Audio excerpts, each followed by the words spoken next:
Welcome to the Banker Lamp. Please enjoy the video. You begin by identifying the paint. Water-based will soften with soap and water, oil-based resists and needs solvents. Once identified, remove excess dried paint gently with a spoon or dull knife to avoid pushing pigment into fibers. Now apply a small test spot of rubbing alcohol or dish soap to an inconspicuous seam to confirm the fabric won't bleed or fade. If safe, blot, don't rub, the stain to lift loosened paint and prevent spreading. Next, treat according to paint type. For water-based paint, saturate with warm water and dish soap, then agitate gently with a soft brush while blotting away residue. For oil-based paint, saturate a cotton swab with 70% isopropyl alcohol or acetone and dab, allow solvent to dissolve pigment, then blot lift with a clean cloth.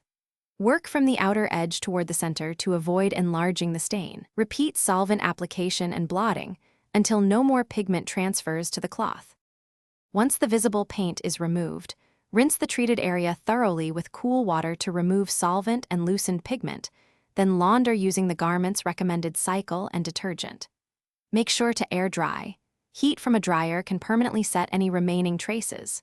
If a faint stain persists after drying, repeat the solve and tan blot cycles, or try a specialized stain remover formulated for paint. Troubleshooting tip. If fabric dyes run or fibers weaken during cleaning, stop and seek. Thanks for watching. If this was helpful, leave a like and consider subscribing. See you next time.